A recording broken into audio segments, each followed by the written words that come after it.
We start with a couple of heavyweights in Indianapolis. The third go-around for the Heat and the Pacers. Back on December 10th in Indy, the Pacers overcame a 7-point halftime deficit, outscored the champs by 13 in the second half, including a couple of huge Paul George three-pointers in the win. 8 days later, the Heat evened things up in Miami. Dwayne Wade had 32, but it was LeBron James' defense on Paul George's would-be game-tying three that had everybody talking afterward. So the season series even Steven as they hooked up back in Indiana on Wednesday night. All friends again. These guys have seen a lot of each other over the last couple of seasons. LeBron, Paul George, Roy Hibbert.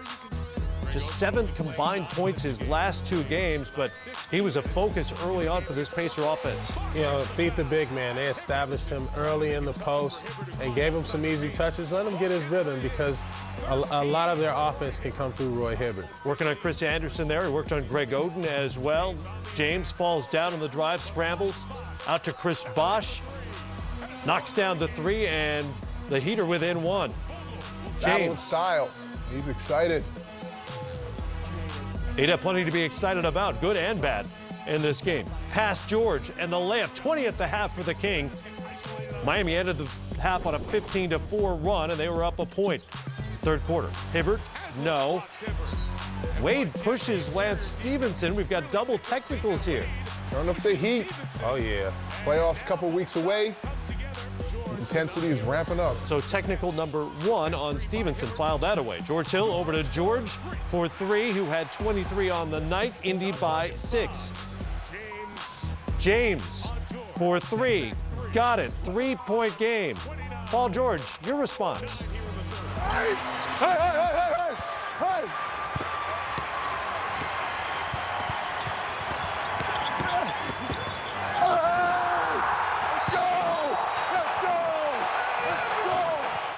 How about that for an answer?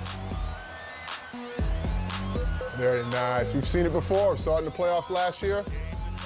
But there's the answer here. James hard to the rim, hard into Roy Hibbert. And it's not only an offensive foul, but upon review, a flagrant 1 on James. Hibbert staggered by the blow from James as he caught the elbow to the jaw. Oh, no. Big man is down. He would return. Unusual call, though. Dwayne Wade, 3 from the corner, called out of bounds.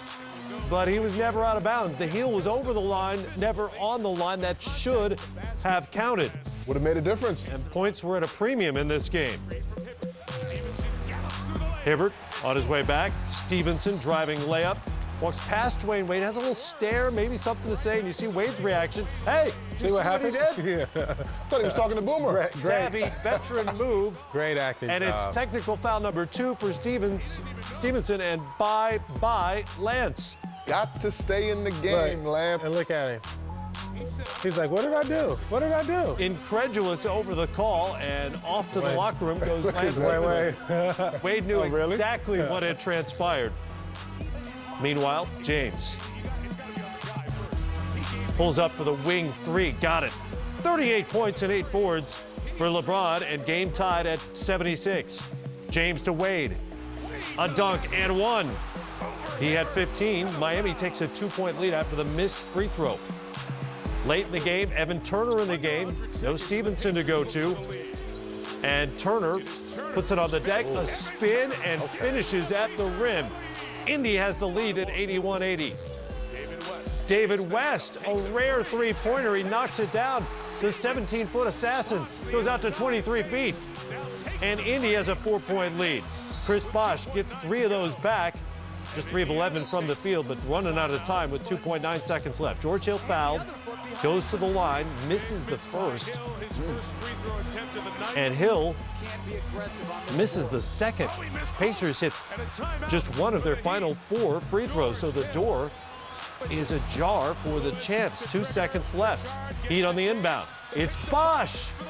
It's oxygen. And it's over in Indy.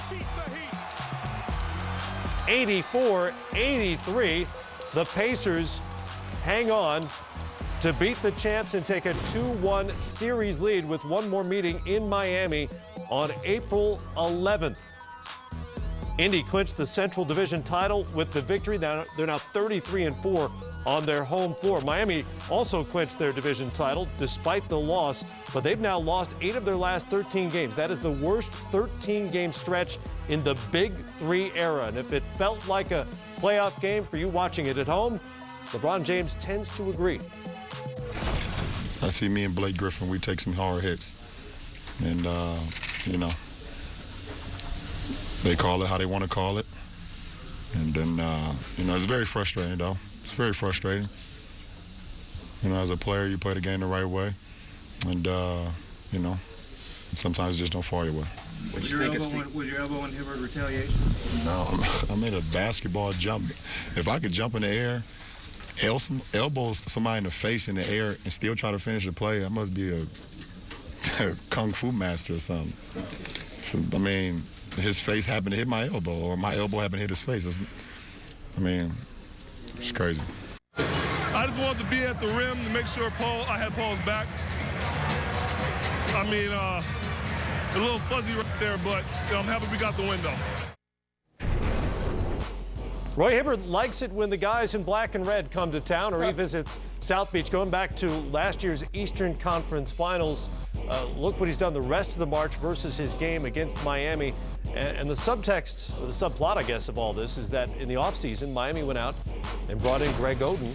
Most observers felt like specifically to combat Roy Hibbert after what he was able to do to the champs in last year's Eastern Conference Finals. But advantage Hibbert, especially in the first quarter when he scored 13 of his 21. Well, they started with their philosophy, Indiana, inside out, and they went to the big guy and Roy Hibbert. This is Miami's answer, which is putting a healthier Greg Oden on him, but this did not deter Roy Hibbert from doing what he likes to do best down there on the block. They didn't necessarily get him off the block effectively in this pick and roll. Paul George actually threads the needle here behind the back in movement. Great catch and finish for Roy Hibbert. And at this point, he's got his confidence rolling to the point where he even faces up the big guy, Greg Oden, and takes him off the dribble in a short amount of space here to complete. So Greg Oden only played 6 minutes. He's going to see some more, at least one more opportunity to defend to defend Roy Hibbert here. I don't think he'll have the same output. I think he'll improve, but they shifted and went to the Udonis Haslem and Anderson effect, where those guys fronted Roy Hibbert in the second half of the game, made it a little difficult for Roy to have as much success as he had in the first half. Those 13 first quarter points not only set the tone, that was a season high for Hibbert, who finished the game with 21. You heard the frustration in LeBron James' voice after the game about the way the game was played and officiated specifically. There were 3 instances in the second half where a flagrant foul could have been called one way or the other on a LeBron James drive to the rim. All 3 went against him. Yeah, you know, the first one, horse collar by Mahimi. The second, Scola, you know, incidental contact to the nose. And then this one, you know, they called a flagrant 1 offensive foul, which I've never heard. And, you know, I think LeBron's frustration was, you know, you look at the end of the game and you lose by 1 point, and you have the Mahimi flagrant foul that gets called back, and then you get the LeBron offensive flagrant foul. They get an extra point. There's a score. That's the difference. So you can feel his frustration because they lost, but also because he's attacking the basket. He's going to the hole, and, you know, he's not getting the benefit of the doubt.